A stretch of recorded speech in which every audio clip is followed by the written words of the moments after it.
everybody. Welcome to Smells and Spells, the radio show that will have you crying of laughter. In the cauldron, boil and bake for a charm of a powerful trouble, like a hell-broth boil and bubble. I'm Hilda, your host. And no, I did not turn my co-host into a cat. Okay, maybe I did, but it was an accident. I was trying to make us immune to cat calls. Okay, I'm going to figure out how to turn Zelda back into a human while you take a listen to some tales, wink wink, starting with a murder mystery that doesn't want to be solved.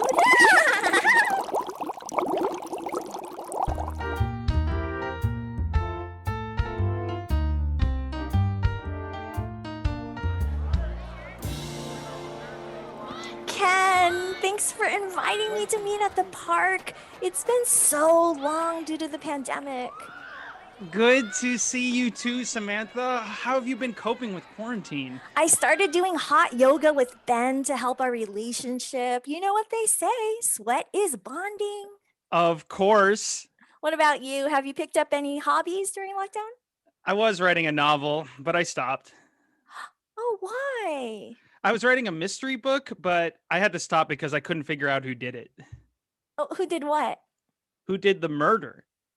Wait, what? But you're the writer. And the killer was just too good. He's always 2 steps ahead of me. What's the plot? Well, 20 years ago, a woman came home to find her husband dead in the kitchen, and she gets a letter every month from the killer. Every month for 20 years? And they never found out who did it? Nope. The widow gets tired of it, and she hires a deeply troubled yet lovable detective. Great. So make him figure it out. I want him to, but even I can't crack the case. You mean he can't? Neither of us. At first, I thought it was the maid. She said she was mowing the lawn, but it was a rainy day. So make her do it. Nope. Letters kept turning up from the killer. Oh, so you're writing a group job style book. That's what I was thinking too, but my lead guy didn't have enough evidence. All you have to do is write in the evidence for who you want to be the killer. Samantha, that's terrible. I don't want anyone to be a killer. Sure, but it's a murder mystery book. Why don't you write the evidence in? They all had good alibis. Whoever did it is way smarter than me. So write a crack in one of their alibis. Sam, I am not a liar. I have to prove it. The detective even hired a hacker to try and help. What did they find? Not much, because I don't know how to hack. You don't have to be able to hack. You just write what you want. That doesn't help my character's hacking abilities.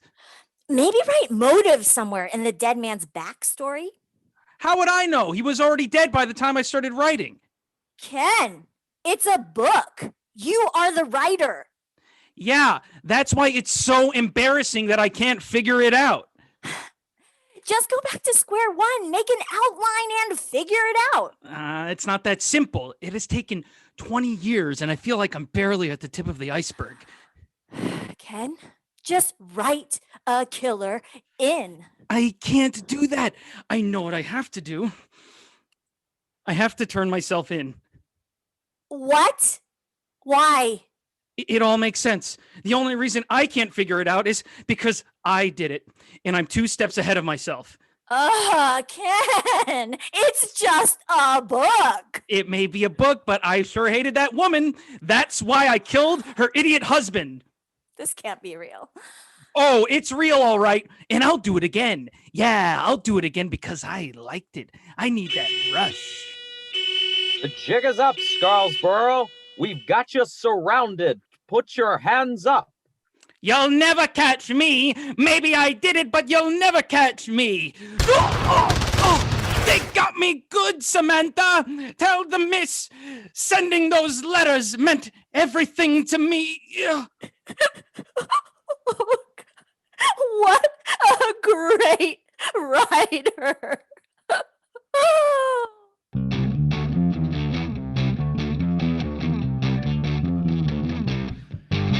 Surprise!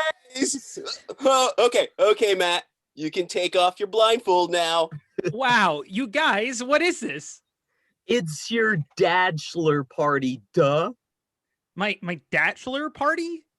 Yeah, your last hoorah before fatherhood. Is that a thing? It is now. Daddy, Daddy. This is great, guys, but I've never heard of a dadchelor party. That's because other dads don't have friends like us. Oh, come check out the Pregger Kegger. Is that a baby bump on the keg? Uh-huh. And there's a baby in there, too. Otherwise, it wouldn't be a true Pregger Kegger.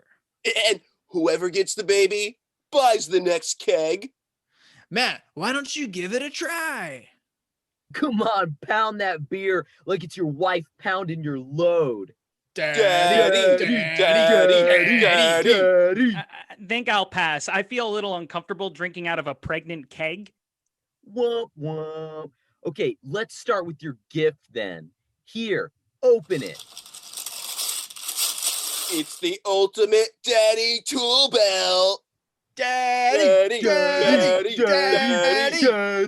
Guess that's why I only see earplugs, beers, and Sports Illustrated in here.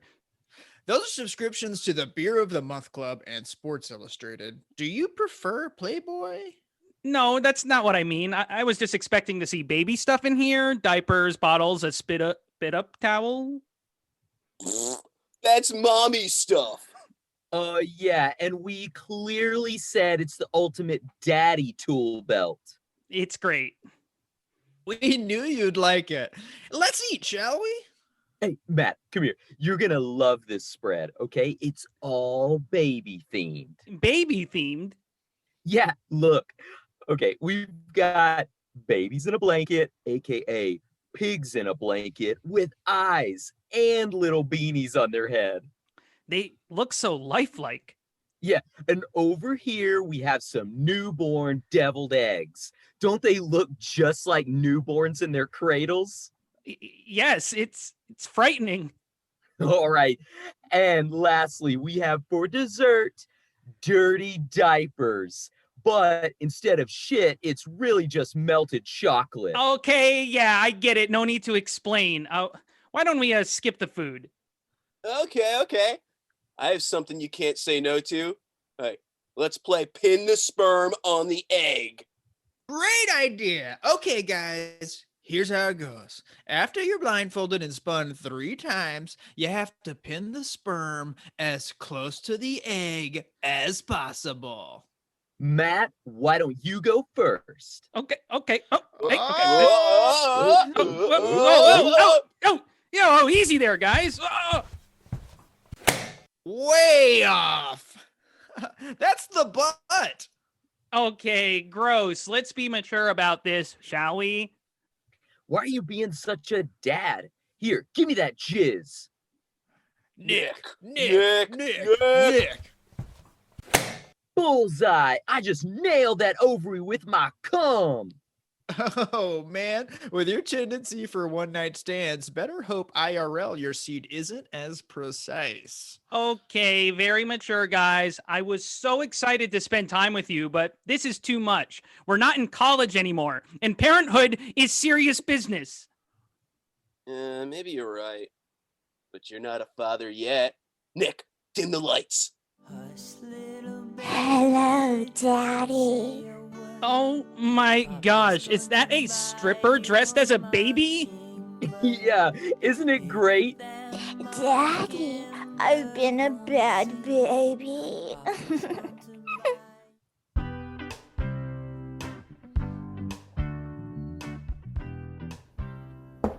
Please come in, Mr. Bright. I'm Janet, a senior editor here at Inclusivity Publishing House.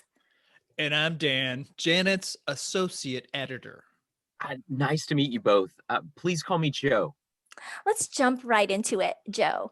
We loved your manuscript, The Orange Uprising. Loved it with a capital L. Awesome. Thank you. We just want to work with you to make it more inclusive. Yeah, Joe, we want real people to feel represented in your work. Absolutely. I am all for inclusivity. Who do you have in mind? For example, a priest who's torn between his love for Jesus and his sexual attraction to the third bench. He has objectophilia, and he's smitten by a particular bench in his church. Can this priest see himself in your book? Yeah, Joe, can he? This is oddly specific. You want this priest to feel included? Yes. Yes, and also yes. I mean, I've always thought of inclusivity as representing marginalized minority groups. You're wrong. Oh, we prefer a more inclusive definition of inclusivity. A definition that encompasses everyone, including a clown who's afraid of other clowns. And the only painted face he can tolerate is his own. I don't know about that. The Orange Uprising is about humans and Martians coming together on Mars in the year 3030. Shh. Close your eyes.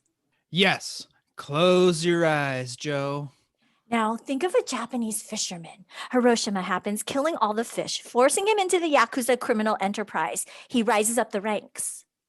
Take a moment to visualize him. Now open your eyes. I didn't close them. Where's he in the Orange Uprising? Nowhere? Exactly. That's the problem. You need to add relatable characters. Like someone who climbed the publishing ladder and is now alone at the top. We're talking about you, boss? What? No, not me. Someone like me. Someone who stays up all night thinking about Dan. Not you, Dan. Another Dan. Great. It's totally great.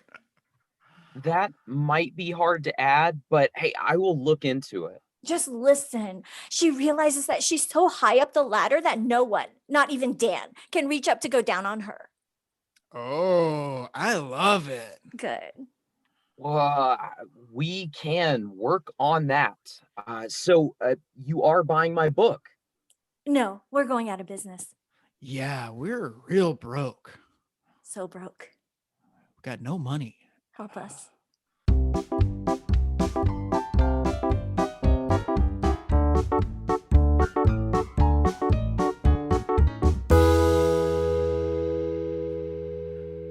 Oh!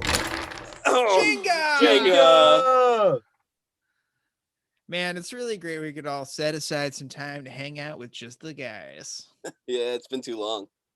Yeah, it feels like high school. Hey, Richard, did you have a girl over here before? It smells kind of girly in here. Oh, yeah, I've been smelling that too. Oh, it might be me. I have on women's deodorant. You... what? I have on some secret women's deodorant. Wait, so you ran out of normal deodorant? No, it just works better. Can we move on? Dude, gross. I thought tonight was a dude's night. It's still dude's night, dude. It doesn't smell like it. Look, let's just crack open another beer and keep chilling, huh? Tommy, you have any other games? Maybe Catan or Monopoly? Yeah. I think I have Monopoly somewhere around here. If not, we can play. I can't do it. Is this still about the deodorant? Dude, why did you do this? Look, I was out, so I used some of my girlfriend's deodorant, okay? Today. No, last week. What? You've been using it for a week? Yeah, I realized I kind of like how it smells. What scent is it? Secret powder fresh. Oh my God. Come on. What? You guys both Put baby powder in your crotches before runs. It's the same thing. Putting on baby powder is not the same thing. Crotch cool. Putting it in your armpits makes you a girl. Mhm. If anything, the baby powder smell makes me a baby, not a girl. No, it makes you a girl. It says for women on the label. Yeah, and women are technically girls. So, ergo, that makes you a girl. Yeah, we don't make the rules. Guys, come on, I'm not a girl just because I smell like one. Yeah, you are. I don't know what Old Spice Wolfthorn is supposed to mean, but I do know that's what a man smells like. We could even settle for Old Spice Fiji, Kraken Guard, Timber, Volcano, Bear Glove, or whatever swagger is. You're both wearing pink shirts. Neither of you care about gender norms. How is this different? Dude, it's not the same at all. When you smell me, what do you smell? A man. Yeah, it's all about the scent, not the sight. Pink is cool, secret for girls. Guys, it doesn't matter what I smell like. It's still me. Good old Richie. Richie, the... Dude, do not do this right now. Just put on some Old Spice Wolfthorn, okay? Okay. I'll just grab some from the bathroom. See? It's Wolfthorn. Now you just smell like both. Fucking gross. Yeah, it doesn't just cancel out. You need a clean slate. Oh, God. I think I'm just gonna leave. Oh, it's Jenny. Rich, it was cute the first time you put on my deodorant, but it has been a week. I packed my things and will be gone before you get back. We were together for 5 years. We tried to tell you, man. Yeah, that's a bummer, dude. I know it'll cheer you up. Oh, what could possibly make this better? First, wash your girly pits. Then, we give each other manicures and gossip. Hell, Hell yeah!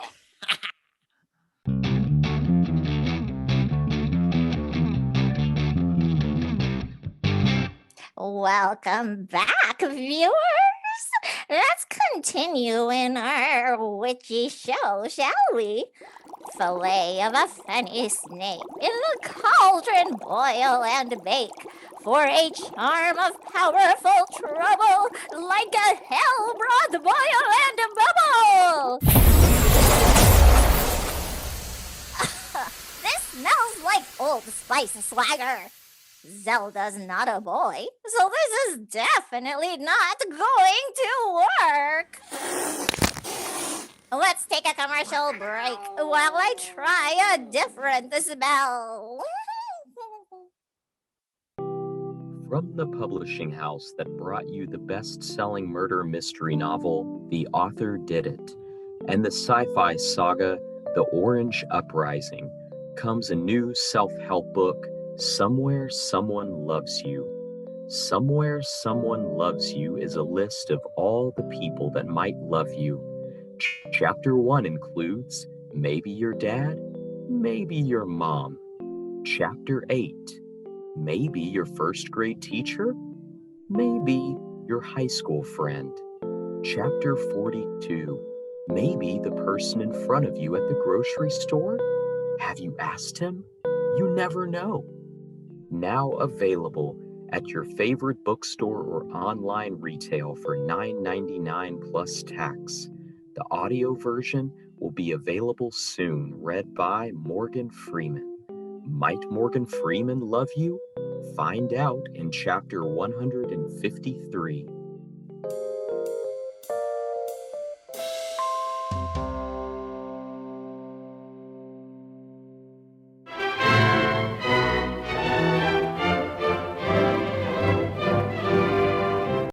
Dearly beloved, we are gathered here today to unite Mark and Stacy in holy matrimony and bear witness to their love. Wait, what? Love? You must be confusing us with some other couple, Father.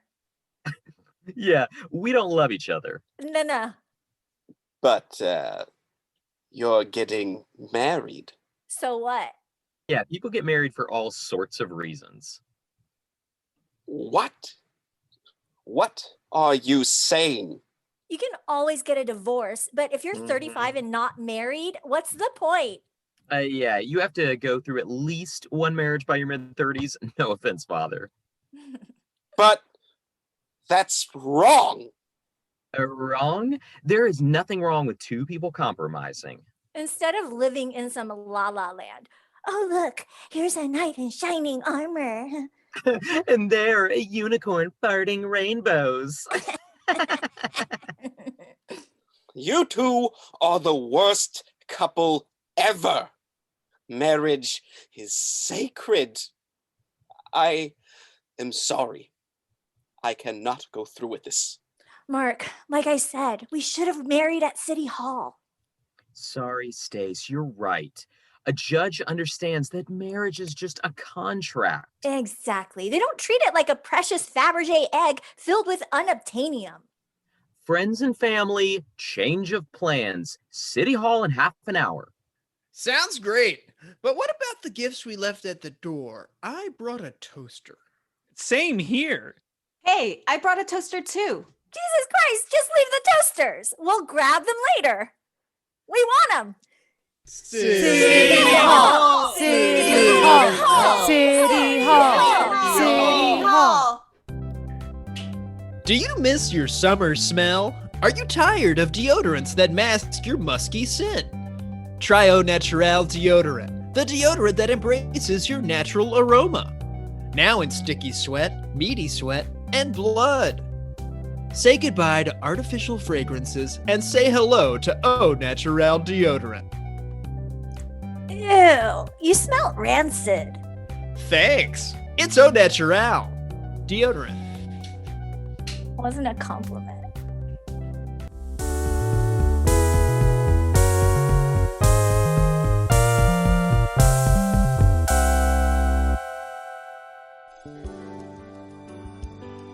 I'm Steve Inskeep along with Rachel Martin, and this is Morning Edition. Repulsed by Trump and his failed coup, Congress has ratified an amendment to change the country's name to the United States of Truth. Promoted as a new vision for America, the decision has had an unintended effect. It's as if suddenly a truth spell has been cast on the country, with chaos erupting from coast to coast. If you're thinking this feels a lot like Jim Kerry in Liar Liar, you are not the only one. Calls to 911 have spiked 200% in the last week, with fights breaking out everywhere from baby and me classes to corporate America. On the line, we have Noelle King reporting from Bloomington, Minnesota. I am outside a baby and me class where a fight broke out after a mom told another mom, quote, "Tommy is an ugly baby." Ooh, now those are fighting words. Yes, they are. But by all accounts, it's the truth. Tommy is an ugly baby. Well, but a mother is, of course, blind to her children's true beauty. A wife, however, is not. The truth has affected me too.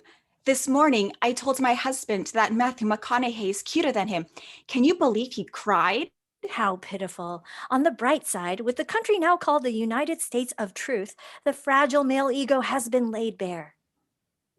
Absolutely. Speaking of fragile male egos, Facebook CEO Mark Zuckerberg has publicly stated that he is an idiot and only cares about increasing his revenue. Now that is a truth we have all been waiting to hear. Can we play a soundbite of that? My fellow Americans, you have accomplished something I haven't. Decency and respectability. I admit I am an idiot and complicit in the destruction of our democracy. I could listen to that on replay all day. Which would be a good break from listening to you.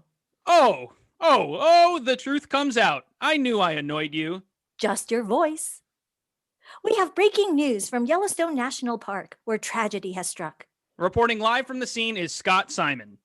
There are reports of a man having been murdered by his wife after confessing to living under a false identity. Drastic, but I can't say I blame her for her actions. Family and friends are shocked, starting to have supported the country's name change to the United States of Truth, but not anticipating the consequences. Tragic all around. Funeral arrangements have been made for the victim. Meanwhile, his wife is being confined at the county jail and faces a 5-year ban from Yellowstone National Park. Whoa, I would hate to be banned from Yellowstone National Park. Without a doubt, Yellowstone is NPR's favorite national park. Yes, we will be keeping up with this story and more as the country continues to grapple with candor. Doesn't it feel great to no longer be a liar, liar, nation on fire?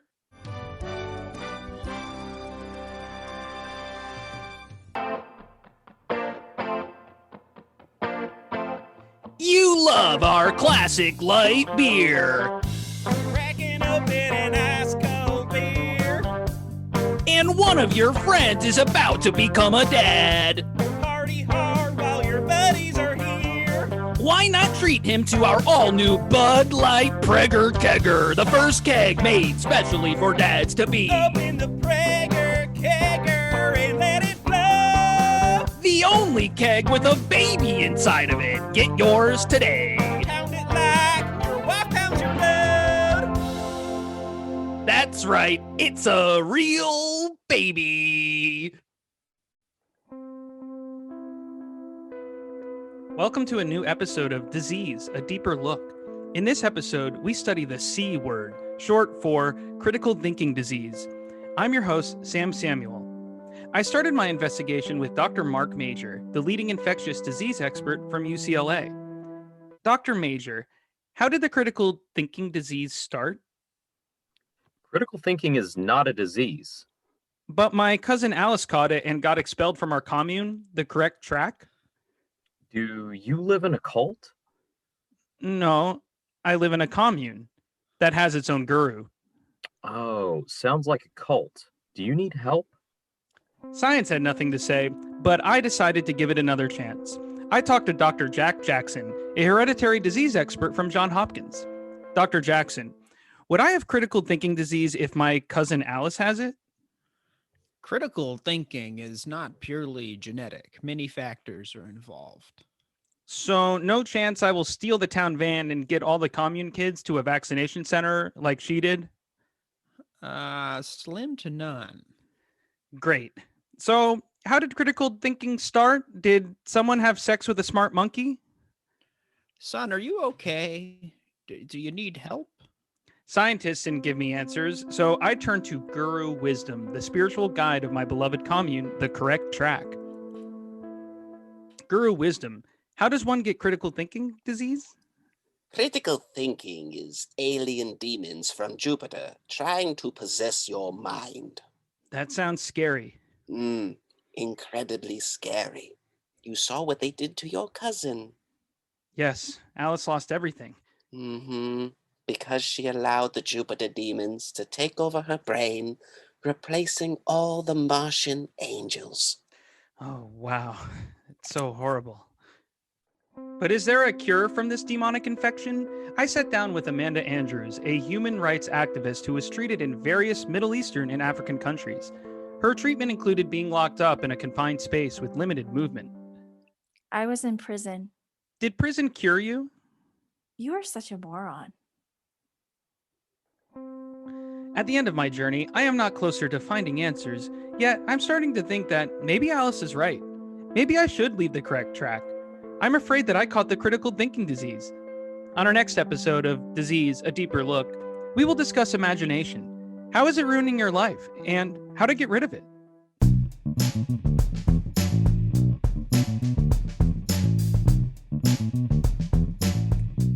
Welcome back. Let's finish our spell. Critical thinking and a dash of cumin. Let's turn this cat into a human. Sorry, that was a hairball. Zelda, you're human. You know, Hilda, my time as a cat has taught me that life is too short. What do you say we go out, get a Bud Light Pregger Kegger, and find our better halves? As long as they're not werewolves this time. All right, folks, that's our show for today. Everyone have a perfect night. Oh, Zelda, did I sense a hairball? This has been Smells and Spells, a UCB 301 audio sketch comedy show. It was directed by Kerry McGuire. It was written by Murad Al-Haj, Tracy Escobedo, and Steve Williams. It starred Zach Broussard, EileenHsi, Nick Luciano, Jason Parker, and Julian Vlcan.